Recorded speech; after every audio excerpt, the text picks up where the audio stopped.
Assalamualaikum warahmatullahi wabarakatuh. Al-Fatihah. Bismillahirrahmanirrahim. Alhamdulillahirabbil alamin. Ar-Rahmanir Rahim. Maliki yaumiddin. Iyyaka na'budu wa iyyaka nasta'in. Ihdinas siratal mustaqim. Siratal ladzina an'amta 'alaihim ghairil maghdubi 'alaihim waladdallin. Amin. Bismillahirrahmanirrahim. Alhamdulillahirabbil alamin. Wassalatu wassalamu ala bil qasimil amin. Sayyidina Muhammadin wa ala alihi wa sahbihi ajma'in. Subhanaka la ilma lana illa ma 'allamtana innaka antal alimul hakim. La hawla wa la quwwata illa billahil aliyyil azim. Ishrah li sadri, yassir li amri, wahlul 'uqdatam min lisani yafqahu qawli. Saddid lisani wahdi qalbi bihaqqi sayyidina Muhammadin sallallahu alaihi wasallam. Allahumma salli wa sallim ala sayyidina Muhammad wa ala alihi wa ashabihi salatan la nihayata li kamalihi wa adadi kamalih.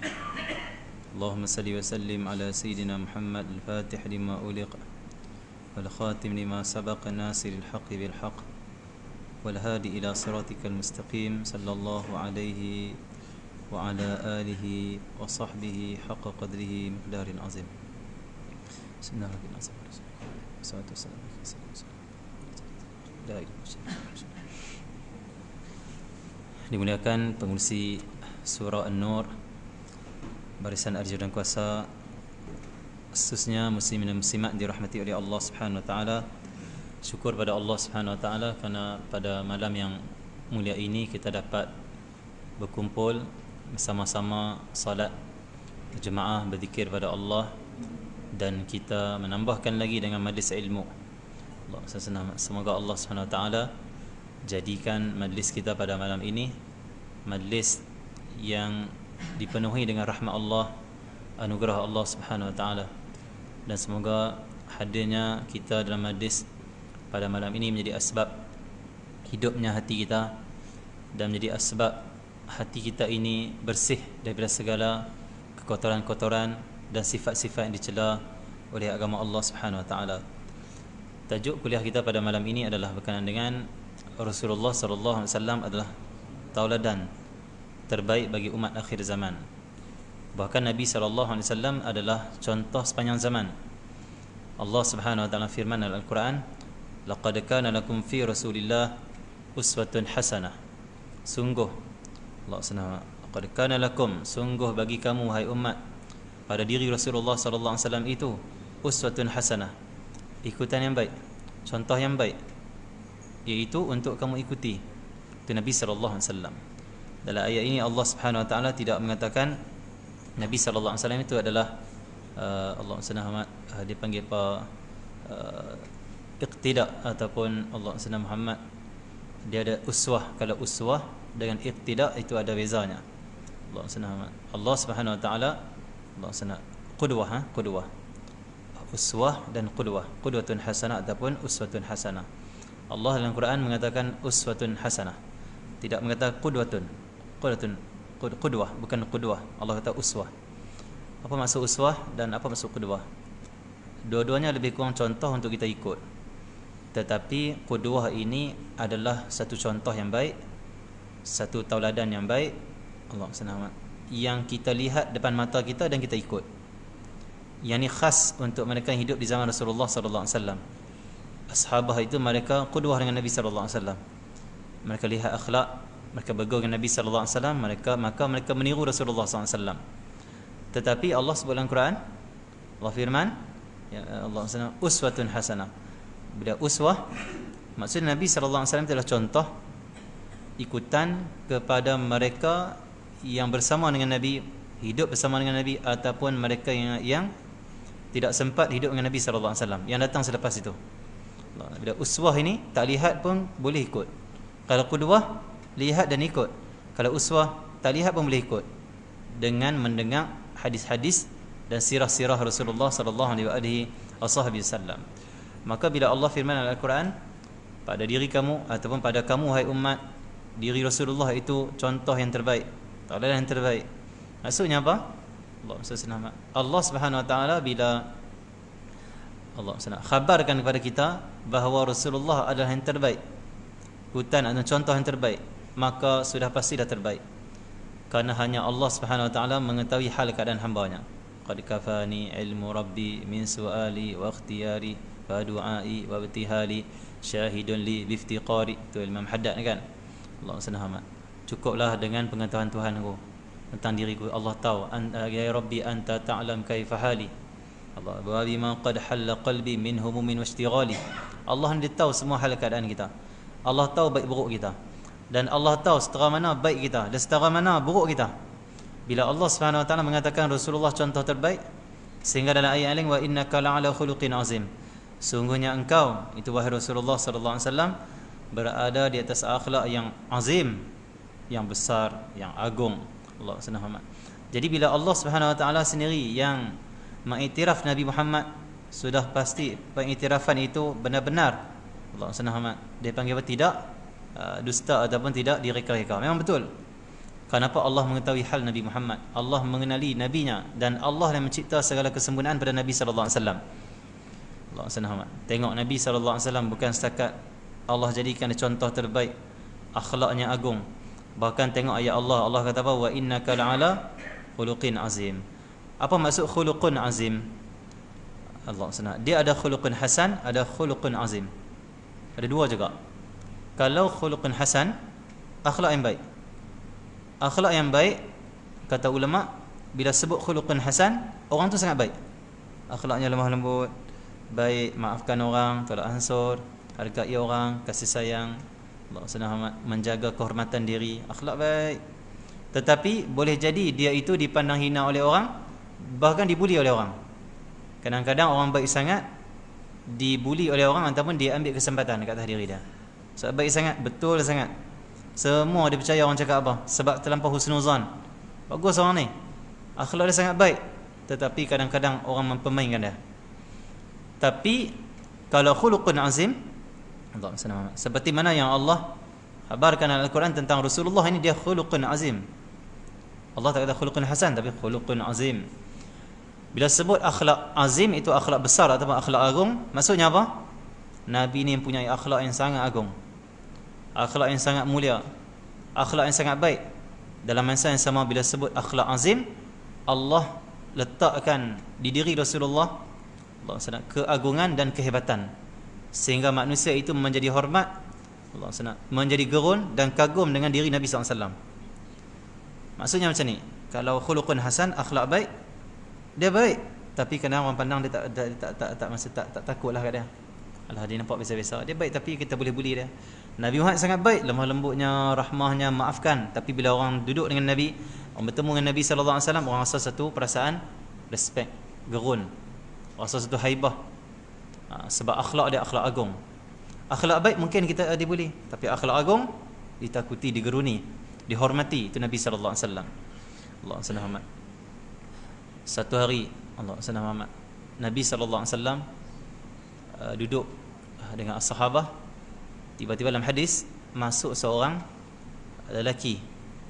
Dia masuk, dia ini pertama kali nak jumpa Nabi dan nak berdepan dengan Nabi SAW, nak bercakap dengan Nabi SAW. Sesuailah tajuk ni kerana kita Rabiul Awal ni, bulan kelahiran Nabi SAW. Bicara tentang Nabi itu, kita kena dengar selalu. Kenapa? Hati kita ini kering daripada Allah SWT, zauq, perasaan mahabbah dengan Nabi SAW, cinta. Maka dengan mendengarkan kisah Rasulullah SAW, Allah akan masukkan cinta, insya-Allah. Hati yang kering akan basah, insya-Allah. Allah SWT. Okey. Jadi satu hari dia masuk, pertama kali nak jumpa Nabi SAW, pertama kali nak berdepan dengan Nabi, nak bercakap dengan Nabi. Dia masuk, dia tengok Nabi di depan, dia menghampiri Nabi. Dalam riwayat hadis, dia menggigil. Tengok, ya Allah, Nabi gerun. Padahal Nabi itu bukan orang keras, Nabi bukanlah orang yang menghukum orang, Nabi bukanlah orang yang menzalimi orang, Nabi tidak pukul orang. Tetapi gerun. Allah pakaikan diri Rasulullah SAW itu haibah, kehebatan, sehingga manusia jadi Allah, Rasulullah. Lepas tu Nabi SAW tengok keadaan macam tu, Nabi kata apa? Hawin alaik, tenang-tenang saja, ringankan diri kamu, renak-renak, kata Nabi SAW. Lastu bimalikin, aku ni bukanlah seorang raja. Kenapa kau pandang aku macam tu? Aku bukan raja, aku bukan raja. Akunya hanyalah hamba, dan aku ini adalah anak kepada seorang ibu, yang mana aku ni makan, dia panggil Allah SWT, aku makan qadik dia itu daging kering yang diletak dalam roti. Ni makan orang miskin. Aku ni orang miskin, aku bukan raja. Aku ni orang biasa saja. Dan kamu takut pada aku. Itu Nabi sallallahu alaihi wasallam. Ya, Nabi tawadhu, lemah lembut, tapi bila orang tengok Nabi sallallahu alaihi wasallam, gerun. Ta'zim. Itu Nabi sallallahu alaihi wasallam. Okey, jadi bila disebut Nabi sallallahu alaihi wasallam akhlaknya agung, maka Allah Subhanahu itulah kesempurnaan dan kemuliaan, kebesaran ataupun ketinggian kedudukan Rasulullah sallallahu alaihi wasallam. Allah Subhanahu Muhammad. Allah Subhanahu. Jadi dengan kita mempelajari Allah Subhanahu ataupun membicarakan berkenaan dengan tajuk menjadikan Rasulullah tauladan kita, Allah Subhanahu, maka menjadikan Rasulullah sallallahu alaihi wasallam tauladan kita, contoh kita adalah wajib. Karena Allah Subhanahu memang Allah utus Nabi sallallahu alaihi wasallam untuk kita ikuti. Untuk kita ikuti Nabi sallallahu alaihi wasallam. Bahkan Allah Subhanahu Allah utus Nabi sallallahu alaihi wasallam bukan setakat untuk kita ikuti saja. Bahkan Allah menjanjikan sesuatu yang besar bagi orang yang ikuti Nabi sallallahu alaihi wasallam. Qul in kuntum tuhibbunallah. Katakanlah Allah SWT, wahai Rasulullah, kepada mereka ini, katakan, jika kamu benar mencintai Allah, fattabi'uni, hendaklah ikut aku. Fattabi'uni, ikut aku. Ikut Nabi Muhammad sallallahu alaihi wasallam. Yuhibbukumullah, Allah cinta pada kamu. Wa yaghfir lakum dhunubakum, Allah ampun dosa kamu. Allahu Ghafurur Rahim. Bagi orang yang ikut Nabi sallallahu alaihi wasallam, mereka akan dapat kemuliaan yang sangat besar, iaitu dicintai oleh Allah Subhanahu wa taala dan diampunkan dosa. Setiap kali kita niat apa saya sunnah, apa saya akhlak, aku buat ni aku nak ikut Nabi sallallahu alaihi wasallam, kita akan dapat limpahan cinta Allah. Kita akan diampunkan oleh Allah Subhanahu wa taala. Dalam hidup ini kita kena Allah SWT pastikan sehari semalam ini adanya di diri kita dan juga dalam keluarga kita sunnah Nabi sallallahu alaihi wasallam. Ambillah berat tentang sunnah Nabi sallallahu alaihi wasallam. Karena orang yang benar-benar mencintai Allah, mencintai Rasulnya, pasti dia ikut Allah SWT. Tetapi Allah SWT, bagi orang yang berat untuk ikut akhlak Nabi sallallahu alaihi wasallam, sunnah Nabi sallallahu alaihi wasallam, ketahuilah bahwasanya hatinya kering daripada mencintai Nabi sallallahu alaihi wasallam. Dia ada tiga semuanya macam ni. Kalau kita nak ikut Nabi, nak ikut sunnah Nabi, akhlak Nabi, pertama sekali step dia mesti kena kenal Nabi sallallahu alaihi wasallam. Kenal Nabi. Kenal Nabi ni dua bab. Yang pertama kenal khalqiyah, yang kedua kenal khuluqiyah. Apa itu khalqiyah? Kenal tubuh Nabi macam mana. Allah cipta Nabi macam mana? Keindahannya, wajahnya, rambutnya, keningnya, lidahnya, mulutnya, giginya, cara berjalannya, kenal Allah Subhanahu. Yang kedua khuluqiyah. Kena kenal, kena pelajari tentang akhlak Nabi sallallahu alaihi wasallam. Bila kita kenal Nabi sallallahu alaihi wasallam dengan dua bab ini, Allah, dan dua bab ini diletak di dalam kitab Syama'il Muhammadiyah. Maksudnya mengaji Syama'il lah. Waktu itu barulah timbul cinta. Kata Imam Syekh Al-Muhaddis Abdullah Sirajuddin Al-Husaini, kata dia, manusia ini dia mudah kagum dengan orang lain. Manusia ni bila dia kagum pada seorang, dia kenal seorang, dia kagum, dia akan ikut. Kenapa orang boleh ikut Cristiano Ronaldo? Walaupun Cristiano Ronaldo makin turunlah nama lah ni kan. Minta maaf lah peminat-peminat Cristiano Ronaldo, CR7 makin turun je pun. Itulah dunia, itulah ahli dunia. Sampai masa turun. Tapi orang yang mahabbah dengan Allah SWT, mereka akan semakin naik, semakin naik, semakin mulia, semakin mulia, semakin mulia selama-lamanya. Allah SWT. Jadi orang minat CR, orang minat Messi, apa lagi saya pun tak tahulah. Lah ni orang duk minat ni. Jadi Allah SWT, kenapa dia minat? Kenapa dia ikut? Kenapa dia ikut? Dia kenal. Dia kenal apa? Hebatnya permainan dia, handsome-nya dia, gayanya tu special lah. Bila nak angkat free kick, dia kangkang luah-luah. Dia Allah SWT, lain macam lah dia ni. Aku kagum dengan dia. Bila kagum, dia akan cinta. Bila cinta, dia akan ikut. Akhirnya bila dia masuk padang bola sepak, dia main futsal, nak pakai nombor 7 juga, nak CR juga, nak free kick macam CR, nak berjalan macam CR, rambut macam CR, semuanya CR. Allah. Kenapa? Dia telah kenal, dia kagum, dia cinta, dia pasti ikut. Maka kata Al-Imam Al-Muhaddis Syekh Abdullah Sirajuddin dalam kitab dia Syama'il dia, kata dia, maka bila seseorang itu mendengar kisah Nabi, mengenali Nabi, dengan mendengarkan hadis Nabi, syama'il Nabi, sirah Nabi, dia akan rasa kagum. Sebab tak ada manusia sehebat Nabi sallallahu alaihi wasallam. Tak ada manusia sesempurna Nabi sallallahu alaihi wasallam. Dan istimewanya dengar kisah Nabi ni, Allah Subhanahu. Walaupun tak jumpa, dengar saja dia rasa lain. Dia ada mahabbah. Allah Subhanahu. Beza dengan tokoh-tokoh ahli dunia yang kita tak pernah jumpa, tak cinta pun. Orang kata dulu satu ketika dulu ada tokoh dunia ni, pemain bola sepak sekian, artis sekian ni hebat ni, masyhur zaman dulu disanjung, tak rasa apa pun. Tapi kalau Rasulullah SAW walaupun 1400 tahun dicerita tentang Nabi SAW, hati kita akan megak. Kenapa?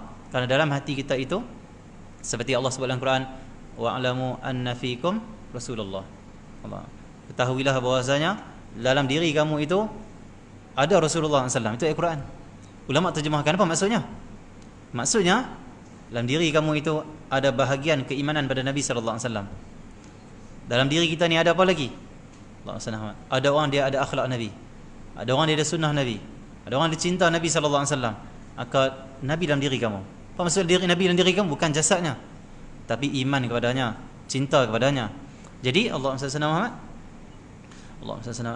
Jadi Nabi SAW, bila kita dengar, hati kita akan bergerak. Kenapa? Dalam hati kita ada iman. Bila kita dengar kisah Nabi, dia akan ada connection, dia akan ada touch Nabi SAW. Allah SWT. Okey. Jadi Allah SWT, untuk kita mendapat cinta ini dan nak ikut Nabi SAW, cukup mendengar kisah Nabi sebenarnya. Cukup dengar. Allah SWT. Bila kita dengar, kita akan kagum. Bila kagum, manusia akan ikut. Dia kasih, dia akan ikut. Allah SWT. Tengok dalam sirah, as-sahabah kata apa? Kata as-sahabah Nabi SAW, kami mengajarkan anak-anak kami tentang sifat-sifat Rasulullah SAW, tentang diri Rasulullah SAW, seperti mana kami mengajarkan mereka surah-surah dalam Quran. Itu kata-kata sahabat dalam athar. Kami ajak anak kami tentang Nabi, sifat Nabi, akhlak Nabi, macam kami ajak mereka surah dalam Quran. Apa maksudnya? Banyak. Kan surah dalam Quran ada 114 surah. Banyak kan? Macam itulah banyak juga sahabat menekankan atau mengajar, mendidik anak-anak mereka tentang mahabbah pada Nabi SAW. Cerita sifat Nabi SAW, cerita mukjizat Nabi SAW. Allah SWT. Sebab itu di zaman Sayyidina Usamah bin Zaid, Sayyidina Usamah bin Zaid, anak kepada Sayyidina Zaid, Sayyidina Zaid bin Harisah, anak angkat Rasulullah sallallahu alaihi wasallam. Dia melahirkan seorang anak yang sangat hebat, iaitu Usamah bin Zaid, yang mana waktu mana Nabi sallallahu alaihi wasallam hidup, umur dia masih belasan tahun, Nabi lantik dia untuk memimpin askar ataupun Allah SWT, pejuang-pejuang Islam untuk menuju ke Rom dan membebaskan Rom, membuka Rom. Umur dia belasan tahun. Tak ingat apa 18 ke 17 ke 18 umur dia. Dan Nabi SAW perintahkan Sayyidina Abu Bakar, Sayyidina Umar dan sahabat-sahabat besar untuk taat kepada Sayyidina Usamah bin Zaid. Budak muda, tapi dia menjadi ketua untuk Sayyidina Muhammad. Tiba-tiba waktu mana nak bergerak tentera kaum muslimin ke Rom, tiba-tiba sampai saat sakitnya Nabi sallallahu alaihi wasallam. Jatuh sakit Nabi sallallahu alaihi wasallam. Maksudnya hampir wafat Nabi sallallahu alaihi wasallam. Akhirnya as-sahabah menunda rombongan untuk menuju ke Rom sehingga Nabi wafat.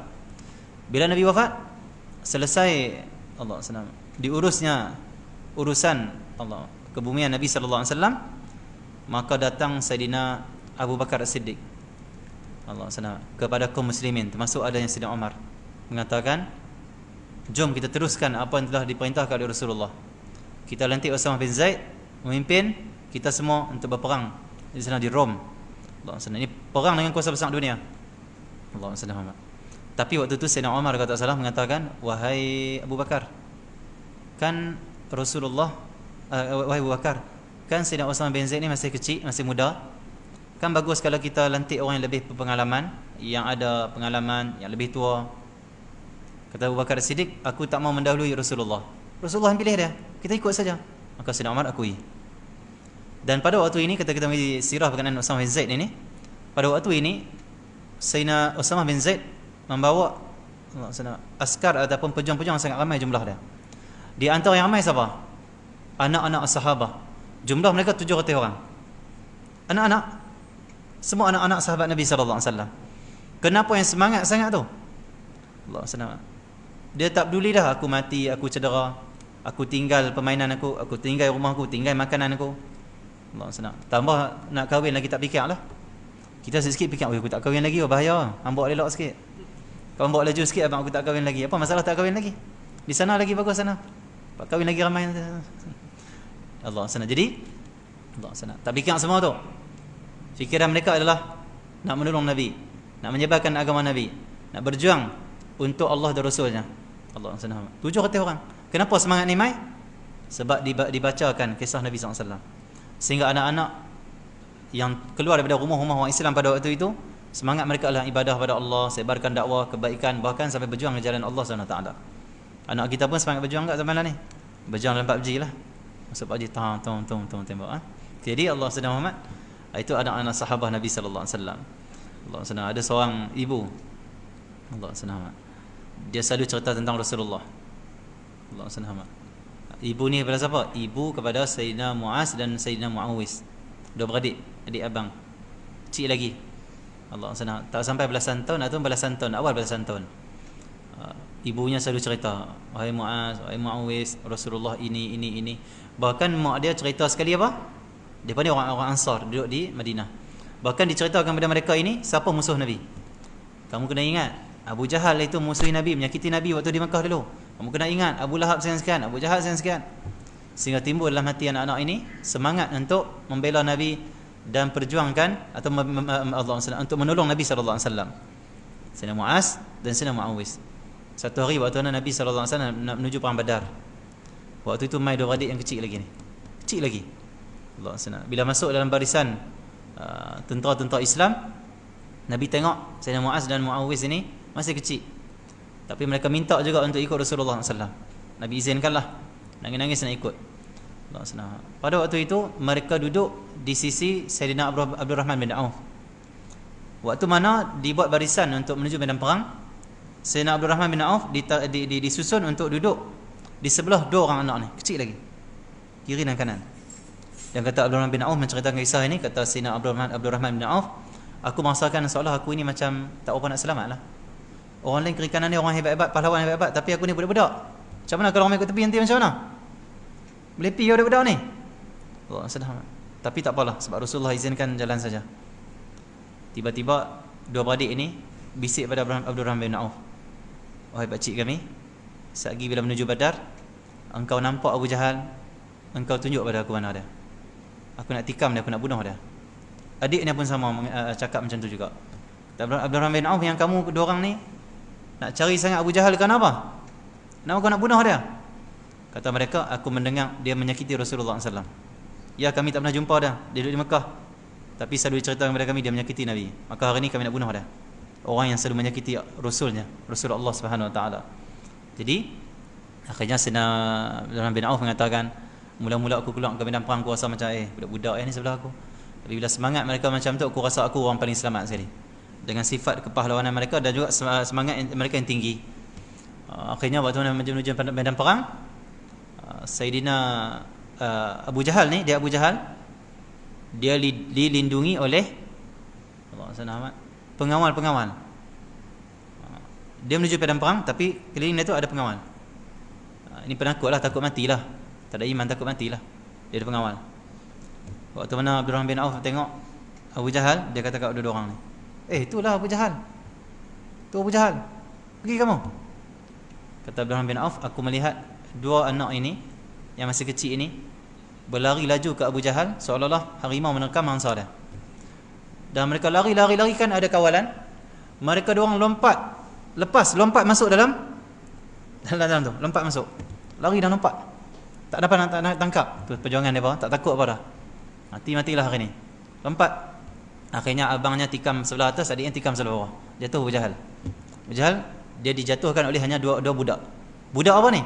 Bukan budak biasa, budak yang mencintai Nabi SAW. Bukan budak yang main bola di padang, PUBG, game, tak bangun subuh, bukan budak macam tu. Ini budak mencintai Nabi SAW.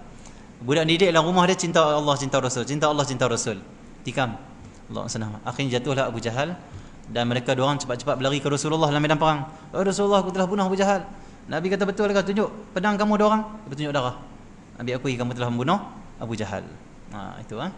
Tetapi Abu Jahal tak mati terus ya. Mungkin pedang tu mungkin tak masuk habis dalam sirah itu bila habis perang Badar, Allah Subhanahu Sayyidina Sayyidina Sa'ad bin Mu'az, Sayyidina Sa'ad bin Mu'az, Sayyidina Abdullah bin Mas'ud.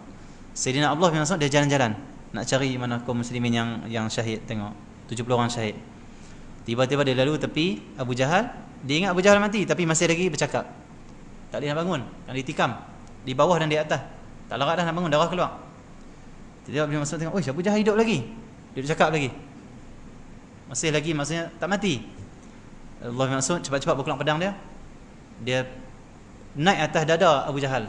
Abu Jahal ni dia bukan orang biasa-biasa, orang besar. Abu Jahal tinggi dia 3 meter. Dia kalau sepak kita pusing 10 kali kepala kita. 3 meter tinggi tu dah. Ni apa ni? Kalau ni ada kontraktor tak apa? Ni tinggi mana?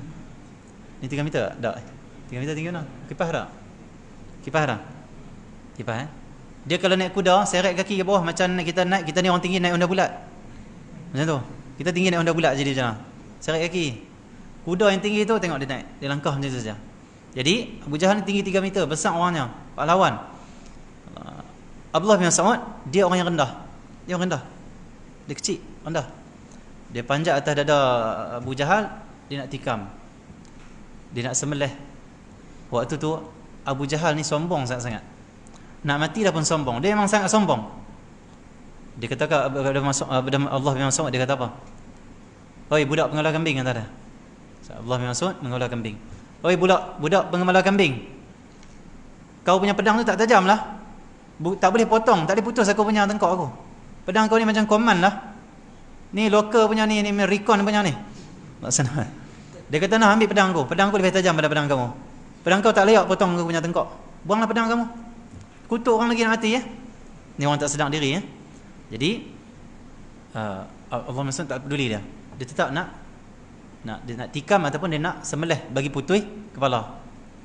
Waktu itu Abu Jahal kata dia, "Oi budak, oi pengembala kambing. Kau kalau nak potong kepala aku, engkau potong bagi bawah sikit, bagi nampak besar sikit tengkok aku dan kepala aku. Jangan potong atas sangat. Aku nak engkau potong di sini. Supaya nanti Muhammad dapat tahu kata aku ni seorang yang berkepala besar, bukan orang biasa-biasa, orang hebat." Tu Allah senang. Akhirnya Nabi sallallahu dia terus sembelih Sayyidina Abu Jahal. Dia diberitahu pada Rasulullah SAW. Nabi kata apa? Allah senang. Bila Nabi dengar kesombongan Abu Jahal, Nabi kata apa? Allah senang. Nabi kata, "Abu Jahal tu dia adalah Fir'aun umatku. Dan Fir'aun umatku lebih dahsyat daripada Fir'aun Musa," kata dia. Fir'aun Musa waktu nak mati kata apa? "Aku beriman dengan Tuhan Bani Israel." Waktu mana tenggelam. Yang ni tak, dia kata potong besar-besar, tunjuk Muhammad aku kepala besar. Aku ni kedebel punya orang ni, bukan besar-besar. Tunjuk Muhammad Nabi sallallahu alaihi wasallam. Nak adhan kah? Adhan kita sambung nanti lagi 10 minit insya-Allah.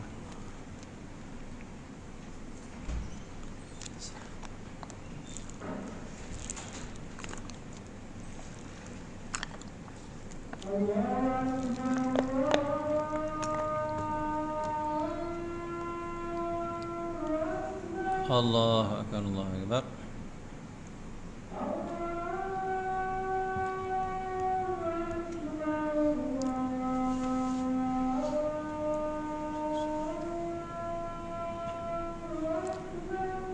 Allahu akbar, Allahu akbar.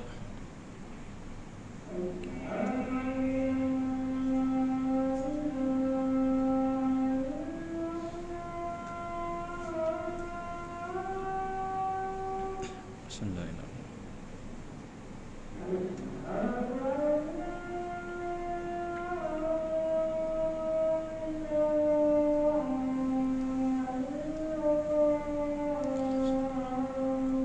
Bismillah.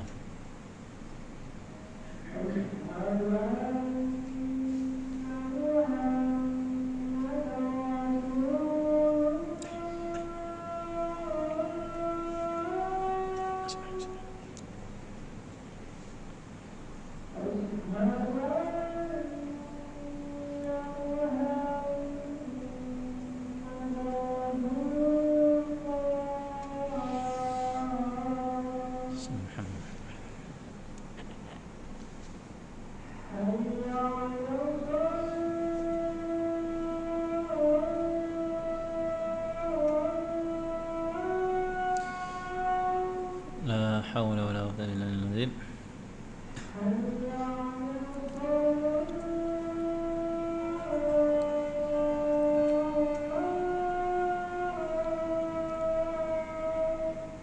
لا حول ولا قوة إلا بالله.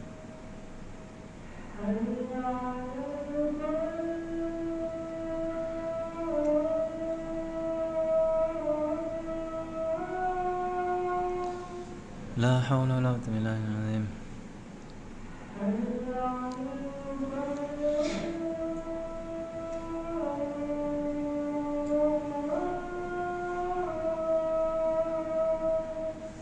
لا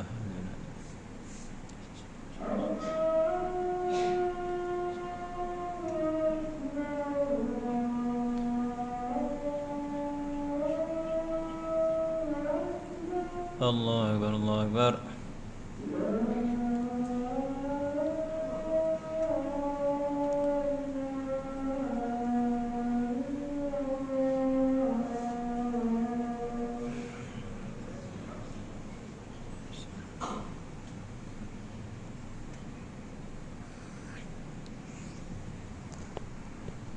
Kita balik pada tajuk kita, iaitu mencontohi Rasulullah sallallahu alaihi wasallam.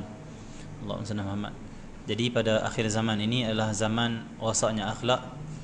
Maka sangat penting untuk kita kembali pada landasan yang sebenar, iaitu menjadikan Rasulullah sallallahu alaihi wasallam adalah imam kita, contoh kita yang terbaik.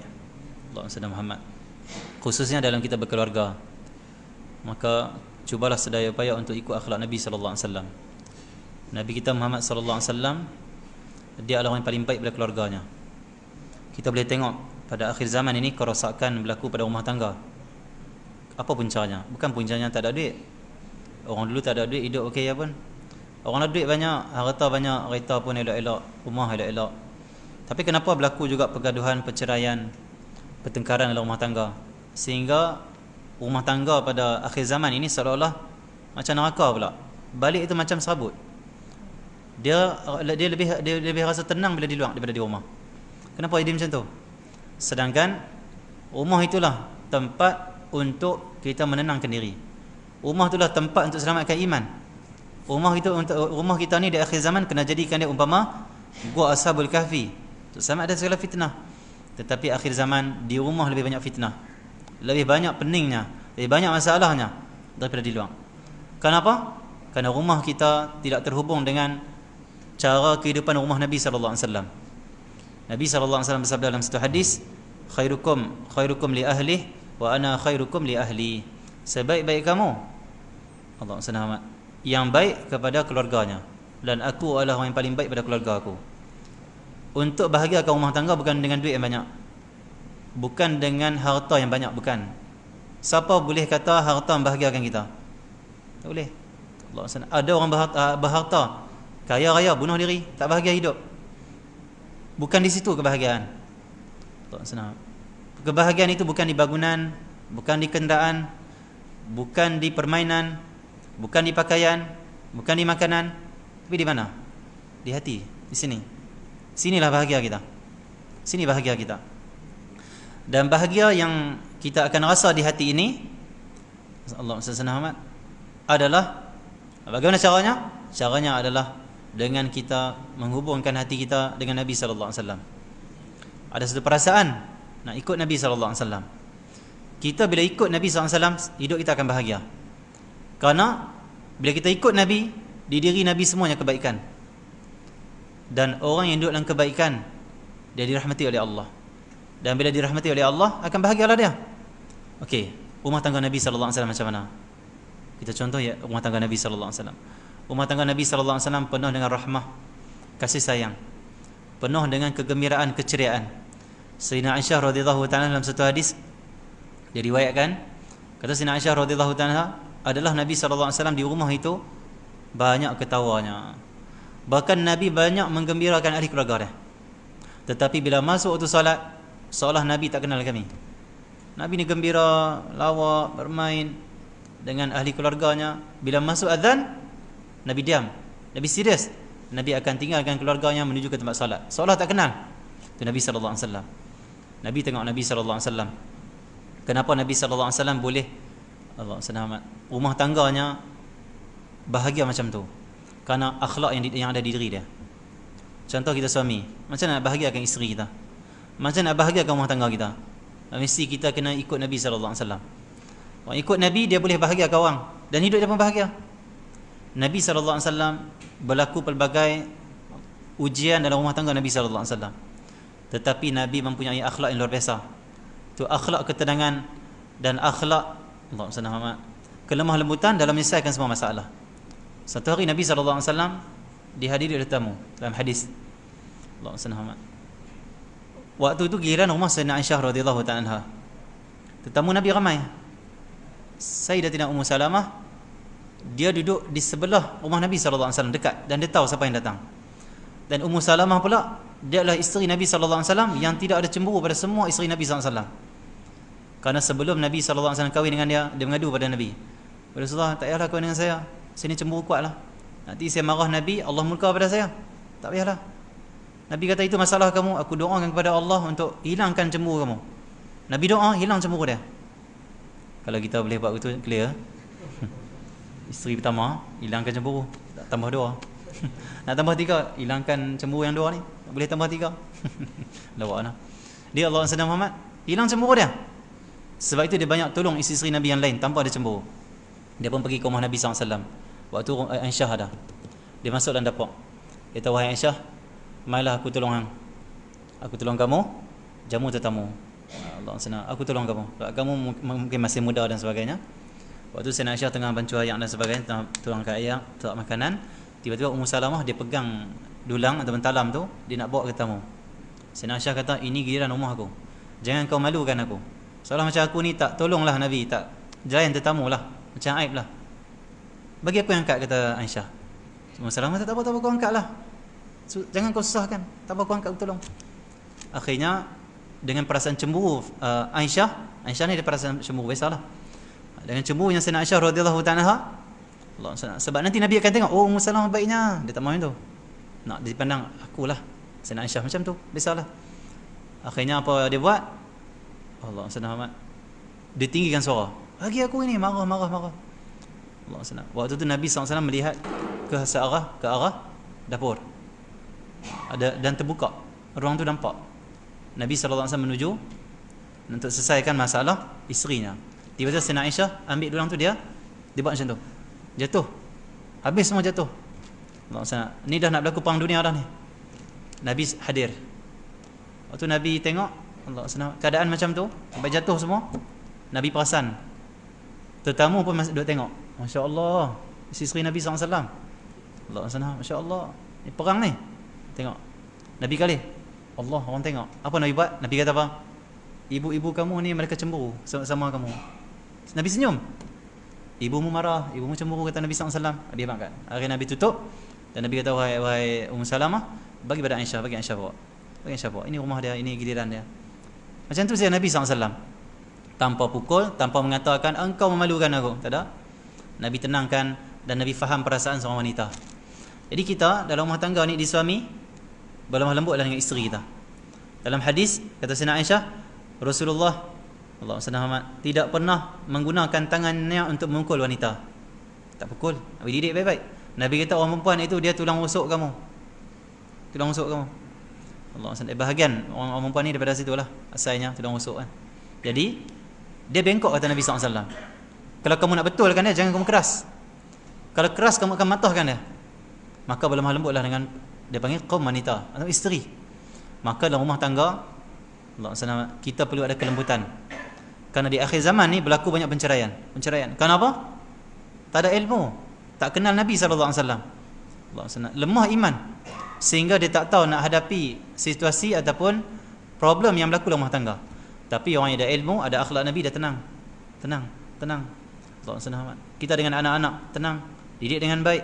Allah SWT, dan layanilah Allah SWT anak-anak kita dengan penuh dengan kasih sayang. Nabi SAW rumah tangga yang bahagia kerana kasih sayang yang Nabi limpahkan.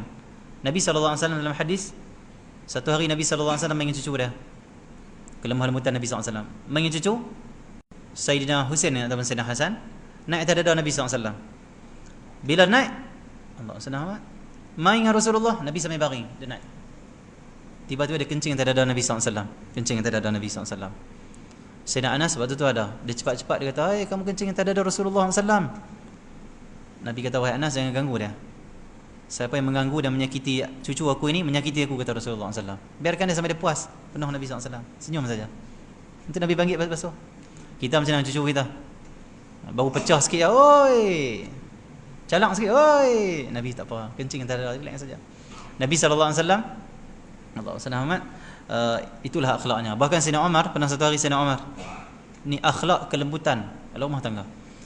Satu hari Sayyidina Umar Al-Khattab, Allah SWT, waktu dia di khalifah, waktu dia balik ke rumah, dia tengah main dengan anak ataupun cucu dia, sama juga naik atas dada. Tiba-tiba lalu seorang daripada menteri dia. Sebab Sayyidina Umar duduk depan rumah, terbuka pintu.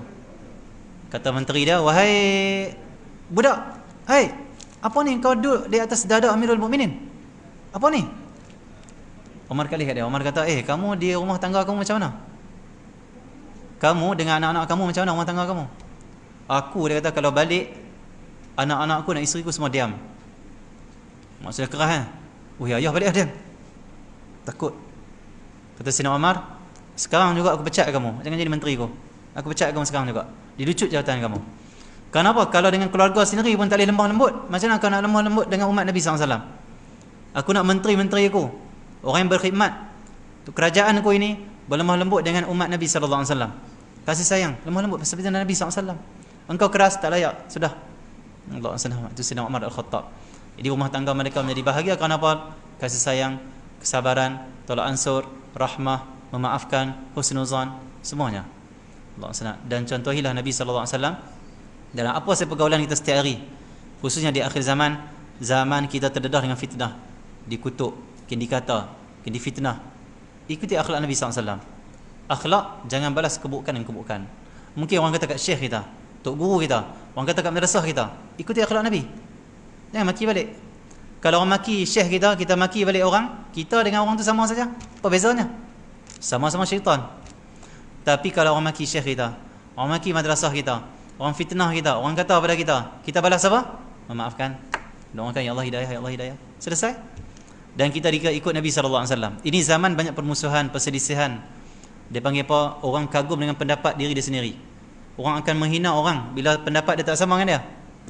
Kita tetap dengan akhlak Nabi SAW. Ini ujian akhlak di akhir zaman. Tengok COVID, tengok hal vaksin macam mana berlaku. Macam mana akhlak kita? Setiap isu yang berlaku ini semua ujian pada akhlak kita. Nak ikut Nabi kan ikut syaitan. Ikut syaitan pecah belah. Ikut syaitan bermusuhan. Ikut syaitan saling maki hamun, saling merendahkan. Ikut Nabi Muhammad, pandang mukmin itu mulia, memaafkan, meraihkan pandangannya. Maksudnya tetaplah kita dengan akhlak mengikuti Nabi SAW di akhir zaman. Kerana kalau buruk akhlak kita, tak ada peluang kita untuk masuki syurga Allah SWT. Kerana syurga Allah itu bagi orang sempurna iman. Dan dalam hadis Nabi SAW, tidak sempurna iman seorang sehinggalah akhlak dia itu elok. Orang yang akhlak elok sempurna iman dia. Allah SWT. Maka Allah SWT contohi Nabi SAW. Kalau boleh seminggu sekali paling kurang kita ada time untuk mengaji syama'il, dengar akhlak-akhlak Nabi SAW. Dan semoga Allah SWT menjadikan kita semua orang yang mengikuti Nabi, akhlak Nabi SAW, jadi pencinta Nabi SAW. Dan semoga Allah jadikan Rabiul Awal ini bulan yang menambahkan semangat kita untuk mengikuti Nabi, mencontohi Nabi, banyak selawat kata Nabi SAW. Dan semoga Allah kuatkan kita, beri taufik kepada kita untuk amalkan sunnah Nabi SAW. Dan ingatlah setiap sunnah yang kita amalkan akan bersaksi nanti di akhirat bahawa kita mengikuti Nabi, mencintai Nabi SAW. Cinta itu mesti dengan bukti. Buktinya adalah kita ikut Nabi SAW. Mohon maaf di atas kurangan dan sebagainya. Semoga kita dirahmati oleh Allah Subhanahu Wa Taala. Wassallallahu alaihi wasallam Muhammadin wa ala alihi wasallam.